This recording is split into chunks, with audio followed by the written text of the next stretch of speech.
Welcome back. Classes साहब बात करेंगे चेयरमैन पीटीआई के हवाले से। उनके जो पर्सनल डॉक्टर हैं, डॉक्टर उस्मान यूसुफ, उन्होंने उनका चेकअप किया and he found out that he is all okay. वो अपनी he is in the pinks of his health. And on the other hand family ज़राए से एक ट्वीट सामने आया चेयरमैन पीटीआई का, जिसमें उन्होंने ये कहा कि मैं बिल्कुल ठीक हूँ, मैं एडजस्ट कर रही हूँ जेल में। थोड़ा उन्होंने कहा कि जो कैदियों के हवाले से उन्होंने कहा कि उनके साथ होना चाहिए, बेहतरी होनी चाहिए, बट ही सेड कि मुझे किसी किस्म की कोई परेशानी नहीं है। सो इस पूरी सिचुएशन को कैसे देख रहे हैं? बड़ा जो आज उनका ऑफ कोर्स खान साहब तो नहीं वो जेल में ट्वीट या ट्विटर वगैरह यूज़ कर रहे, किसी को उन्होंने अपना पासवर्ड जो हैंडल दिया होगा और फिर फैमिली के लोग जब मिलते हैं तो उन्हीं के ज़रिए मैसेजिंग होती होगी कि फ़लाँ ट्वीट जो है वो आप करते हैं। अब इसमें दो तीन चीज़ें मेरा ख्याल है।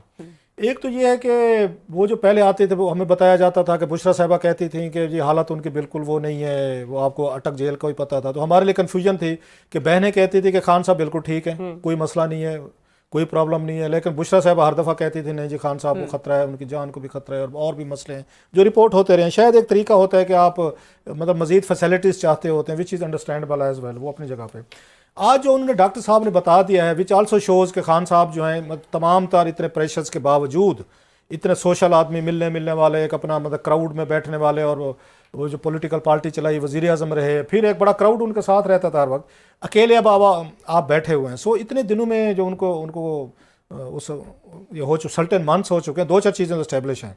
एक तो यह है कि उनकी विल को नहीं ब्रेक किया जा सका, वो फिजिकली भी ऑल राइट, मेंटली भी फिट हैं, नर्वस सिस्टम भी उनका ठीक है, डिफेंस के मूड में भी नहीं है, वो झुकने बिकने वाली जो बातें होती हैं वो करने को भी तैयार नहीं है। सो वो ही इज़ ऑल राइट। उन्होंने जो मैसेज भेजा दो चीज़ों की वजह से, एक तो साइफर का आ रहा है बड़ी तेज़ी से कि साइफर का जो फैसले जो हैं आने वाले हैं, शाह कुरैशी साहब की सज़ा हो सकती है, खान साहब की भी हो सकती है, लिहाजा आज आप नोट करें उन्होंने दोबारा पुरानी लाइन ले ली है। ये लाइनें वो ख़त्म कर चुके थे जो इस पर cipher was close chapter for him. उसमें अमेरिकन से भी दोस्ती हो गई थी, कहते थे अमेरिकन ने कोई साजिश नहीं की, लोकली साजिश हुई। फिर उसमें जनरल बाजवे को भी उन्होंने क्लीन चिट दे दी थी कि छोड़ें जी बात, चैप्टर बात खत्म हो गई, कुछ भी नहीं था ऑल ओवर। उसके बाद फवाद चौधरी साहब की मुलाकातें हो गई थी अमेरिकन सफ़ीर से, उनकी भी वहाँ पर हो गई थी। खान साहब की और बाजवा साहब की भी एक तरह की सीज फायर हो चुकी थी और अमेरिकन से भी हो चुकी थी, बल्कि सेनेटर्स उनके हक में थे, अमेरिका से तो उनके लिए बड़े मुलाकातें हो रही थी। मुलाकातें हो रही थी।